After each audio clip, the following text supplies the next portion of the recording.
Hello friends, मैं हूं मनीष और आप देख रहे हो देसी फार्मिंग। और यहाँ पे कर रहा हूं मैं देसी बर्ड फार्मिंग यानी कि देसी मुर्गी पालन। और आज हम इस वीडियो में बात करने वाले हैं कि जो हम देसी मुर्गियां हैं वो हम मीट के लिए पालें या अंडे के लिए पालें, किस में हमारा ज़्यादा फायदा है। तो दोस्तों, यदि आपको पूरी जानकारी चाहिए तो इस वीडियो को शुरू से लास्ट तक बिना स्किप करे देखें।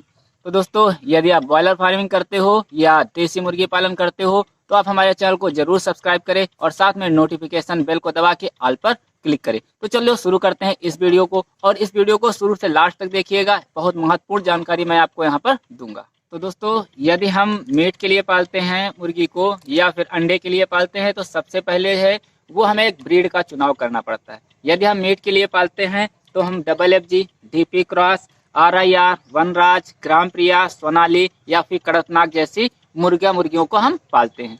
तो दोस्तों, यदि हम अंडे वाली मुर्गी पालते हैं तो हमें अंडे वाले ब्रीड का चुनाव करना पड़ता है, जैसे कि RIR है, ब्लैक स्ट्रॉयड है या फिर लेयर मुर्गियां हैं। ठीक है, तो इस तरह से हमें ब्रीड का चुनाव करना पड़ता है, क्योंकि हमें जैसे मीट के लिए पालते हैं तो ऐसी ब्रीड का चुनाव करना पड़ता है जो जल्दी तैयार होती हो और जिनका सेल भी ज़्यादा हो। दूसरी चीज़ हम बात करते हैं कि चूज़ा लेना, तो हम चूज़ा किस तरह का लें। ठीक है, तो देखिए, आप चूज़ा छोटा भी ले सकते हो, चाहे वो आप मीट के लिए पालो या फिर अंडे के लिए पालो। तो चूजा है जो कि वो आप छोटा चूजा 1 दिन का भी ले सकते हो, ठीक है, 15 दिन का भी ले सकते हो और 30 दिन का भी ले सकते हो। लेकिन अगर मीट के लिए पालते हो तो बेहतर आपके लिए रहेगा कि आप छोटा चूजा ही ले। यदि आप अंडे के लिए पालते हो तो ले तो आप छोटा चूजा भी सकते हो, लेकिन जो भी ब्रीड आप पालने चाहते हो पता कर लीजिए। अगर कहीं पर आपको मिल जाए तो 3 महीने या 4 महीने, 2 महीने, 3 महीने, 4 महीने का बच्चा आप ले, बड़ा बच्चा ले, जिससे आपका समय भी बच जाएगा और आपकी तैयारी भी उसकी जल्दी हो जाएगी। ठीक है, तो दोस्तों, इसके बाद में हमें चूज़ा लेने के बाद में हमें इनका फीड मैनेजमेंट देखना पड़ता है, क्योंकि अगर हम मीट के लिए पाल रहे हैं तो हमें उनको दूसरे तरह का फीड देना पड़ता है। ऐसा फीड देना पड़ता है जो कि मतलब उनकी ग्रोथ, जो बच्चे की ग्रोथ है वो तेज़ी से हो, क्योंकि हमें इसको समय से तैयार करके इसको बेचना पड़ता है। इसके लिए इसे हम घर का फीड दे सकते हैं या फिर जो ब्रॉयलर का फीड आता है तो हम उनको ब्रॉयलर का फीड खिलाते हैं। दूसरी तरफ यदि हम अंडे के लिए मुर्गियां पालते हैं तो उनको हमें घर का फीड देना पड़ेगा लगभग 4 महीने। उसके बाद में फिर लेयर फीड देना पड़ेगा। लेयर फीड जो कि अंडा देने वाली मुर्गियां खाती हैं, जो कि फार्मी मुर्गियां खाती हैं, जो फार्मी अंडा जो आता है वो मुर्गियां जो फीड खाती हैं, आपको वो लेयर फीड उनको देना पड़ेगा। तो दोस्तों, अब बात कर लेते हैं तैयारी की, कि तैयार होने में, जो कि मीट के लिए पाला है उसको तैयार होने में कितना समय लगेगा, और अगर हमने अंडे के लिए पाला है तो उनको तैयार होने में कितना समय लगेगा। तो अगर हम मीट की तैयारी की बात करें तो उसमें भी लगभग 3 से 4 महीने में ज़्यादातर मुर्गियां तैयार हो जाती हैं। और इसकी तैयारी की बात करें तो 90 दिन से 100 दिन तक, यानी जो कुछ ब्रीड है जो 90 दिन से 100 दिन तक, जैसे कि FFG है तो 90 से 100 दिन में आपकी तैयार हो जाएगी। कुछ ब्रीड है जो कि 100 से 120 दिन लगाएंगी। कुछ मुर्गियां हैं जैसे कि कड़कनाथ है या प्योर देसी हैं, तो वो आपकी 120 से 150 दिन लगेंगी तैयारी होने में। और अगर आप वहीं पर बात करें अंडे की, तो अंडे के तैयार होने के लिए, अंडे मतलब जब मुर्गियां देना स्टार्ट करेंगी तो समय लगेगा आपका लगभग 130 दिन से 150 दिन। ठीक है, 130 दिन से 150 दिन में आपको लगभग, अच्छी मुर्गियां अगर हैं आपके पास जो अंडे देने वाली, तो वो 130 से 150 दिन में वो अंडे देने लगती हैं। उसके बाद तो दोस्तों, अब बात कर लेते हैं तैयारी की, कितने रुपए हमारी लागत आई एक मुर्गा में तैयार होने में, मीट के लिए, ठीक है, और अंडे के लिए, दोनों के लिए। तो हम मीट को पहले उठा लेते हैं। तो मीट के लिए अगर हमने बर्ड को तैयार किया तो हमारी लागत आई 200 रुपये पर बर्ड। इस हिसाब से हमारी लगभग 100 बर्ड पर 20,000 रुपये की लागत आई। अगर यहाँ पर अंडे की बात करें तो अंडे में आपको टाइम लगेगा, तो ज़्यादा समय लगेगा, तो हम मान लेते हैं कि कम से कम उसमें 300 रुपये पर बर्ड हमारी लागत आती है अंडे की मुर्गी तैयार होने में।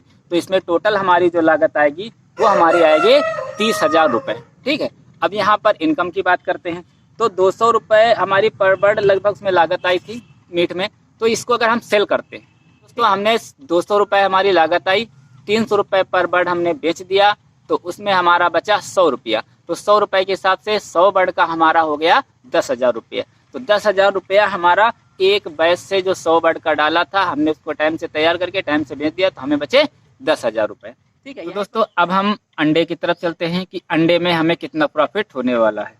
तो अंडे के हिसाब से हमारे पास 100 मुर्गियां हैं। ठीक है, डेली का हमें 100 अंडा नहीं मिलेगा, 80 अंडा ही मिलेगा। ठीक है, लगभग 80 अंडा मिलेगा, कम भी हो सकता है, ज़्यादा ही भी हो सकता है, लेकिन हम मैक्सिमम मान लेते हैं, अधिकतम मान लेते हैं कि हमें 80 अंडा मिल रहा है। ठीक है, तो 80 अंडे के हिसाब से अब हम उसको सेल कितने रुपए में करते हैं, यदि हमारे पास मार्केट है या हम किसी को होलसेलर को देते हैं, हम मैक्सिमम मान लेते हैं कि हमने 8 रुपए पर अंडा सेल किया है। ठीक है, हमारा बिक्री काय करे कितना रुपया है, 8 रुपया है। तो 8 रुपए के हिसाब से हमारा 80 अंडा 8 64 यानी कि 640 रुपए का हो गया। तो हम मिनिमम मान लेते हैं कि 600 रुपए का ही हमारा अंडा जा रहा है, जितना डेली का।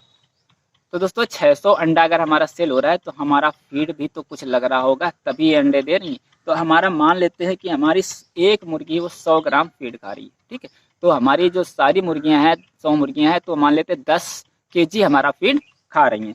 तो 10 केजी के हिसाब से अगर फीड की रेट की बात करें तो लगभग हम मान लेते हैं, अधिकतम मान लेते हैं कि 30 रुपए पर केजी हमारा फीड पड़ रहा है। तो हमारा जो फीड हो गया वो कितने का हो गया, 300।